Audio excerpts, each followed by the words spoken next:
Hey there, pirates. Welcome aboard the Anime No Mi channel. Guys, Roger's decision not to eat the Gomu Gomu no Mi might be tied to several factors, and maybe one of them is fate itself. If there's one thing the story of One Piece has shown time and time again, it's that certain events seem to follow a predetermined path, and Roger himself seemed to understand this better than anyone. In chapter 967, when he finally arrives at Laugh Tale and discovers the truth about the Void Century, he lets out that iconic laugh that marked history. This shows that despite all his power and achievements, he realized he wasn't the one to take the final step. He was too early. So if he knew at that moment that it wasn't yet the right time for the true someone to appear, perhaps he understood that the Gomu Gomu no Mi wasn't meant for him, but for the one who would come after. In chapter 1044, when it's revealed that the Gomu Gomu no Mi is actually the Hito Hito no Mi, model Nika, it becomes clear that this fruit has a direct connection to the legend of the sun god. And that raises the question, if Roger was the freest man in the world,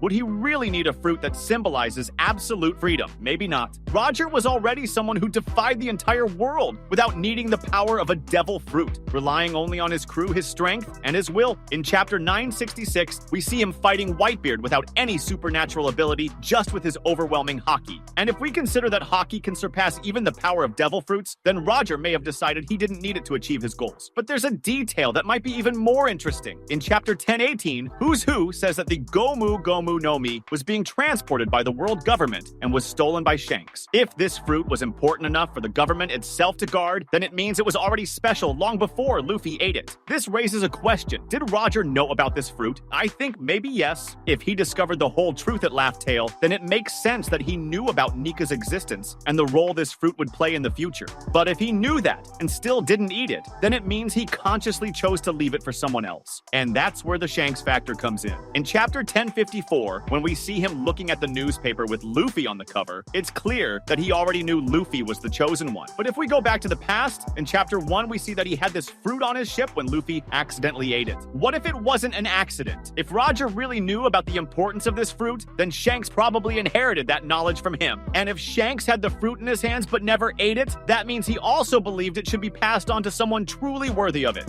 This also brings us to another interesting point. In chapter 400, when Rayleigh talks to Robin, he clearly says they were too early to do anything. That reinforces the idea that Roger and his crew knew the real moment to change the world hadn't come yet. If Roger had eaten the Gomu Gomu no Mi, maybe he would have become the Nika of that era. But that wouldn't change the fact that his journey was already nearing its end. So maybe he realized that this fruit needed to reach the next generation. Another detail worth considering is that the Gomu Gomu no Mi requires a specific kind of user to awaken its true power. In chapter 1045, when Luffy finally activates Gear 5, we see that this power is completely different from anything we've seen before. But what if this ability could only be awakened because Luffy has the right personality for it? Roger was someone who laughed in the face of destiny, but Luffy takes that to another level. In chapter 1000, we see that Luffy not only dreams of being free, but also wants to ensure that everyone around him has that same freedom. He doesn't fight just for himself, but for his friends, for the oppressed, and for those who haven't yet found their own freedom. Maybe that's the kind of person who can truly awaken the real power of this fruit. And there's another important thing. In chapter 967, when Roger finally finds the One Piece, he laughs. He isn't shocked, angry, or sad, he just laughs. That means the treasure he found wasn't something he could use to change the world. If Roger had been someone who wanted to change everything with his own hands, he would have done it. But he understood that it wasn't his role. If that's true for the One Piece itself, then it might also apply to the Gomu Gomu no Mi. Maybe he decided not to eat it because he knew his role was just to ensure it reached the one who would truly change the world. If you think about it, Roger was never someone who sought power just for the sake of power. He wanted adventure, freedom. He wanted to live without restrictions. If he had eaten the Gomu Gomu no Mi, maybe it would have made him even stronger. But at the same time, it wouldn't change the fact that he already represented freedom without needing a fruit for that. In the end, he was already the freest man in the world. So maybe he decided that this fruit should belong to someone who still needed to find their own freedom. And if we look at how Luffy uses his powers, it becomes even more evident. In chapter 1046, when we see his Gear 5 in action, we realize that he fights in a completely carefree way, almost like he's playing. But at the same time, he takes the battle very seriously because he knows he has to win to guarantee guarantee freedom for everyone. Maybe that's the true purpose of the Gomu Gomu no Mi. Not just to give power to its user, but to allow someone with the right spirit to use that power to free the world. So, I believe Roger didn't eat that fruit because he knew he wasn't the chosen one. He understood that the fruit had to be passed on, that it had to find someone with the right spirit to awaken its true power. And that someone turned out to be Luffy. If Roger had eaten the fruit, maybe he would have become a Nika before the right time. But that wouldn't change the fate he had already accepted. He knew his journey had an end, but that the true beginning would come with the next generation. As we've seen in many moments throughout One Piece, the cycle of Joy Boy and the return of Nika are events that depend on the right timing. And Roger, despite being an immensely powerful man, knew that he wasn't the one chosen to complete that cycle. He understood that no matter how much knowledge and power he had access to, the true Joy Boy wasn't yet ready to take on that role. Roger was a pivotal figure in his time, and he wasn't blindly trying to change the world around him, but rather understanding that true change would only happen when the right moment arrived. The question of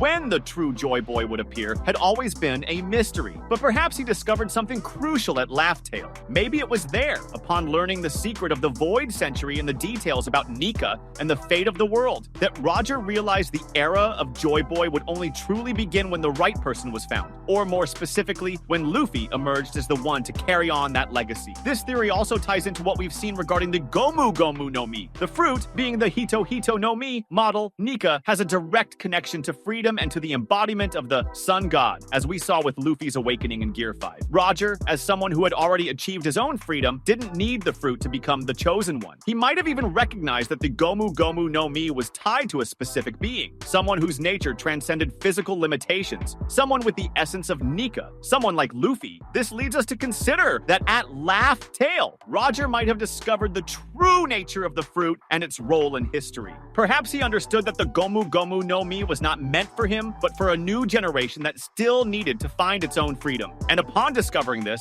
Roger may have made a final request to Shanks, who was still young at the time. Maybe Roger shared with Shanks what he had learned about the fruit and what it truly meant. He might even have asked Shanks to find the true Joy Boy, the one who, someday in the future, would take the fruit and fulfill the role of bringing complete freedom to the world. Shanks would then take on the responsibility of ensuring that the fruit reached the one who was truly worthy of it, Luffy. We could even imagine that, in his wisdom, Roger gave Shanks a quiet mission with no rush to guide Luffy at the right time. Shanks knew that Luffy, with his indomitable will and spirit of freedom, would be the true chosen one. That's why, even with the fruit in his possession, Shanks never tried to use it for himself, even knowing how powerful it was. He understood that his role was different. He was meant to be the guide, the friend who would lead the future leader, the one who would awaken Nika's true power. This would also explain why the fruit was lost and ended up in Luffy's hands in such an accidental way. Luffy, at his core, was never someone who sought power or the fruit, but someone who fought for the freedom of his friends and a better future for everyone. His connection to the Gomu Gomu no Mi was something he didn't even fully understand, but it revealed itself as a force of transformation, not just for him, but for the entire world. In the end, Roger's revelation about the Gomu Gomu no Mi and Shanks' role as a possible heir to his mission reflect the pirate's wisdom. Roger, with his vision of the future, knew that Joy Boy's cycle would not happen in his era. He knew that even though he had reached Laugh Tale and understood its meaning, it was not his time to change the world. He also knew that Luffy would one day take on Nika's mantle, and that this change was about to happen. Roger, therefore, had the clarity to realize that his mission was to ensure the next generation would take the place he could not, and that Luffy would be the true chosen one. That was today's content. We hope you liked it and want to share your opinion on the subject. Don't forget to share the video, give it a thumbs up, and I'll see you in the next video. Take care and stay amazing.